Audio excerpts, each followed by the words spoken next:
Molly Pesci. Happy Cinco de Mayo. This edition of Barnes & Noble Tagged is a tribute to some Latin American authors we love and the great literature they've contributed to the world. And what better way to kick things off than with recent Pulitzer Prize-winning author Junot Diaz. Junot Diaz first became a literary sensation with the 1996 publication of Drown, a collection of semi-autobiographical stories that reflected his impoverished fatherless youth in the Dominican Republic and his struggle with immigrant life in New Jersey. And for over 10 years, readers ached for more from Junot Diaz.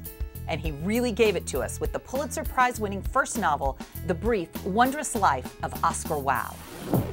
Junot Diaz, welcome to Barnes & Noble Tagged. Thank you so much for being here. Thank you for having me. Thank you. Tell us about The Brief, Wondrous Life of Oscar Wilde. I know, the title is almost impossible to remember. No, but I love it. It's really good. I don't know if I like it, but I'm glad glad it's figured out. Yeah, it's a book about this Dominican family, the family Cabral, that lives in New Jersey, that may or may not be cursed, a terrible curse, and it's about their son Oscar and his search for love, which may or may not be impossible because of this curse, and that's what the book is generally about. Now you grew up in New Jersey, Dominican family. This is it semi-autobiographical? I mean, are there parts? Do you have some section that was really something that happened? No. This is probably the least autobiographical thing I've ever written. The sets are all taken from my life, but all the characters are invented. The only real character is actually this talking mongoose that appears in the book, because my mother is convinced as a child that a mongoose talked to her. So that's it. The make-believe character is real. So the only real I like that. Yeah. The characters, a lot of them in the story, especially Oscar, speaks kind of this geeky lingo.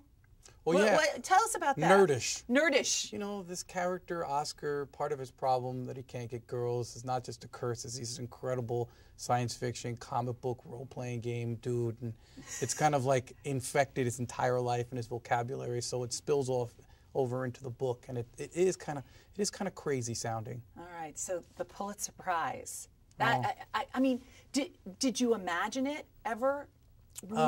No, my fantasies tend not to run in that direction when it comes to fame and wealth. So of course it's always a great surprise and an honor. No, and they don't warn you. They don't tell you who's on the short list. Do they give you? Well, they don't give a list or anything. You just get a call. No, you don't even get that, unless you're like, apparently Susan Laurie Parks got called, but I'm not half as cute as Susan. So I had to find out when they actually put it in the newspapers. And so you're like in the morning sitting there reading your coffee? Well, no, I mean, it wasn't the newspapers. It was like the news sites. I was in the afternoon at my mother's house helping her pack for her trip to the Dominican Republic. Yeah. And somebody called me and she was like, hey, I think you may want a Pulitzer, son. So then I had to get online quickly. Yeah, I guess your mom was pretty happy, huh? She was. I mean, I won't lie. She's an immigrant, you know, hardcore immigrant from San Domingo. So I had to convince her that it was a good thing, because it's not as if she really understood the dimension of it. 10 years between your first collection of stories and this book. Do you have anything in the works, or do we have to wait another 10 years? Actually, it was 11 years. I want my extra year back. Of work, right? Yeah, man. Yeah, no, I'm trying to write this novel that I abandoned about 8 or 9 years ago. It's sort of my end of the world, you know, crazy Dominicans as psychics kind of nonsense. You know, I'm sort of glad that I won this prize now, because there ain't anything I'm writing afterwards that'll be win anything. So the pressure is off. Well, yeah, now I can write about werewolves and stuff, which is really my secret dream. Yeah. And people will actually say it's brilliant. That's the good news. Again, highly doubtful, but thank you. All right. Thank you so much. No problem. Junot Diaz, great book, and we're just thrilled that you visit us here at Barnes & Noble Tagged. Great. Thank you for having me. Our next tag, The Night Buffalo, comes to us from a writer born in Mexico City. In this book, award-winning, internationally acclaimed writer Guillermo Arriaga weaves a luminous, insightful story of love and friendship, passion and betrayal, and mental illness. Bogota-born Laura Restrepo is the best-selling author of several prize-winning novels, such as Leopard in the Sun. Her most recent work, Delirium, is a remarkably nuanced novel, both a gripping detective story and a passionate, devastating tale of eros and insanity in Colombia. Today, we've also tagged some wonderful works of nonfiction, both of them by Chilean-American author Isabel Allende, who is perhaps best known for her debut novel, The House of the Spirits. Allende has delved into her own life with several memoirs, including My Invented Country, a nostalgic journey through Chile, and the acclaimed Paula, that told the story of her tumultuous life in the form of a letter to her beloved, recently deceased daughter. The follow-up, The Sum of Our Days, picks up the story where the previous book left off, in the guise of keeping the spirit of Paula informed on the goings-on in her noisy, exuberant, sometimes tragic extended family. We want to know, who is your favorite living Latin American author? Go to bn.com/tagged and cast your vote. We'll let you know the results next week.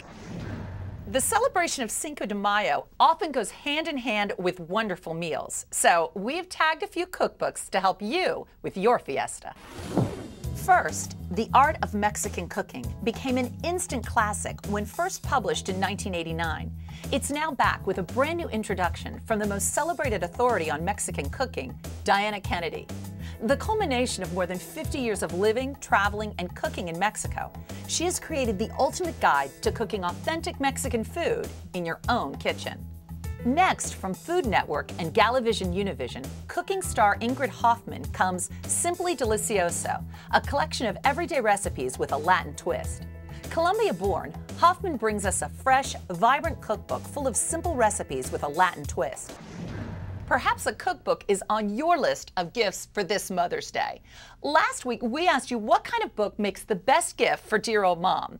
A lot of you said tributes to great moms or buzzworthy bios, and some of you said creative cookbooks, but the majority of you said noteworthy novels were the best gifts for mom. Me? I'd like a cookbook, but also someone to do the actual cooking and the cleanup. So happy Cinco de Mayo and best wishes for a wonderful Mother's Day this Sunday. We'll see you next time on Barnes & Noble Tagged.